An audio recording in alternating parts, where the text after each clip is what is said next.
Creating the best content. Adding content to your site alone is not enough. What is absolutely essential is that your content represents value.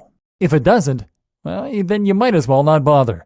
So how do you ensure that the content on your site is top quality and that it is good enough to make sure visitors want to keep returning and that they will consider buying from you? How to write good. The anatomy of a great blog post. Your aim is to provide value. But what's also important is that you do this in the shortest time possible. This way, your blog post is of even higher value. Why? Because for a free piece of writing, the only cost to the visitor is time. The amount of time they spend reading your post is time out of their day, and time they could have spent doing something else. So if they manage to get all the same value from your blog post, but it takes them half the time to get it, essentially they've gotten twice the value. This is just as though they had purchased a product for half price that provided all the same value as the full price option. This is true of all writing, and so this should clue you in to the first hallmark of a good writer: brevity. Or rather, not brevity, so much as efficiency. A good writer will communicate what they need to say as quickly as possible, with no need for fancy wording or roundabout sentences. If you want to make a sentence better, often the best way to do this is to read through it and to remove the superfluous words. And this is especially true when it comes to the web in general, and digital marketing specifically. In other words, you need to be able to convey your meaning in as few words as possible, because people are in a constant rush online, and have been taught to have short attention spans. Online, we're used to getting the information we want immediately, and not having to wait around. Things are constantly flashing at us, and we rarely spend more than a few moments on a website. Efficiency, then, is key. Does that mean that you should be typing in text speak, or just keeping everything as brief as possible? Does that mean that there is no benefit to a good vocabulary? Far from it, because a good vocabulary actually allows you to say more with less.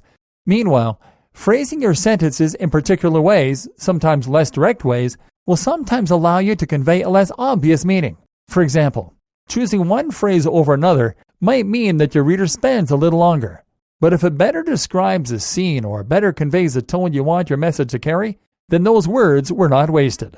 The objective here is not to make your writing as short as possible, but to say as much as possible in the most efficient and entertaining manner.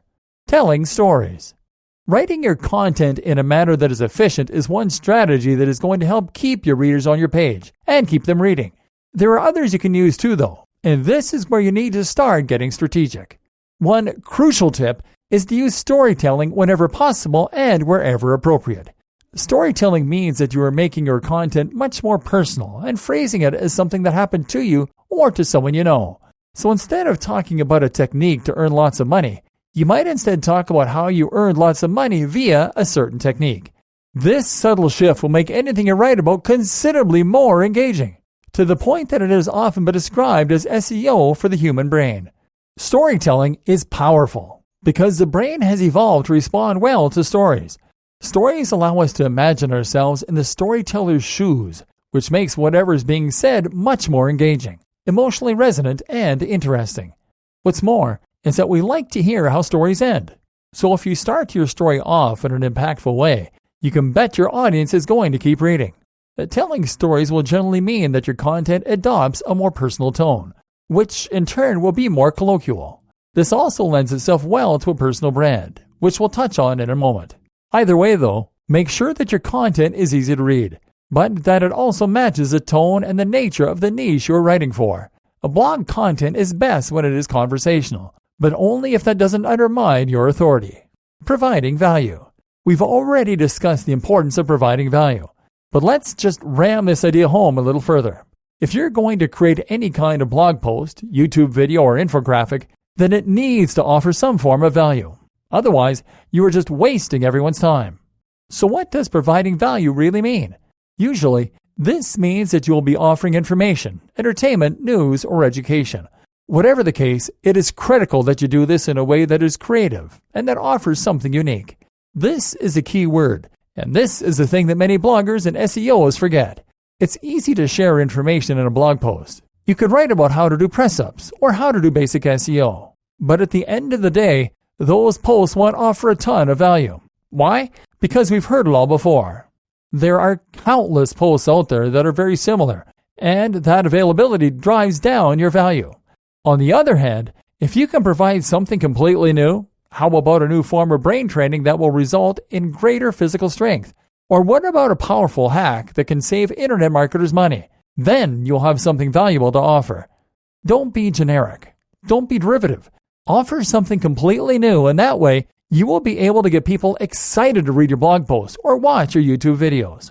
Why infographics are fantastic for internet marketers. If you are looking for a fresh type of content to use on your website or to use for guest posts, then using infographics is a great choice. In this post, we're looking at the advantages of infographics as well as how you can get the most from them. What is an infographic? An infographic is an image that conveys data and information in a graphical way that you can understand at a glance. One thing to keep in mind when creating content for the web is that a lot of people are in a rush when they're online and don't have time to sift through dense paragraphs of information. An infographic is the perfect antidote to this reality then, as it lets people very quickly get the gist of what you're trying to convey at a glance. Infographics are more attractive than simple charts or graphs though, and will normally be a combination of various data visualizations alongside large typographic quotes, statistics, and other data. When combined in this way, these can be very appealing and really draw the viewer in while presenting the data concisely and effectively. These also make ideal guest posts because they're unique and not easy to create. When done well, they look professional and elevate the site they're on, which makes them a great bargaining chip. How to create an infographic. The good news is that there are plenty of tools online that make it very simple and easy to create an infographic, and a lot of them are free. Alternatively, you can simply use some image editing software like Illustrator or even MS Paint if you tidy it up with some effects in Photoshop afterwards. Consider this next time you're looking for something new to add to your blog or site. Why your brand is crucial for your content.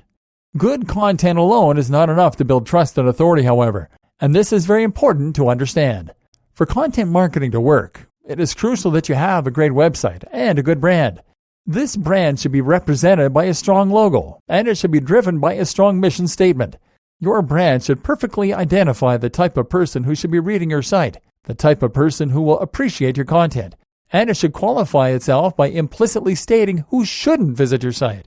In other words, don't try to appeal to everyone, but instead make a focused effort to build something that will appeal to a certain type of reader. This allows you to offer better value, and it means that for the right person, your site is going to be a highly exciting proposition. You want to create a blog that has its own ethos and principles, as this is what will help to create consistency between your posts so that people know what your site represents, and so that they feel they can get behind your message. Say you have a health blog. You can be all about the alternative natural medicine, or you can be all about the scientifically proven medicine. It's up to you which way you go with, but make sure the audience know what you're about, and make sure you're consistent. This is what a brand is all about, and it is what will allow you to build the trust of a certain type of reader. You can't please everyone, so don't try. Consider creating a personal brand if you're willing to put yourself out there. If you put your name and photo on your site, then people will feel a little closer to you, and they'll feel like they know you. That in turn creates a lot more trust. It means they'll feel they're buying from an actual individual rather than a nameless company. The only downside, you now have to live the lifestyle you're promoting.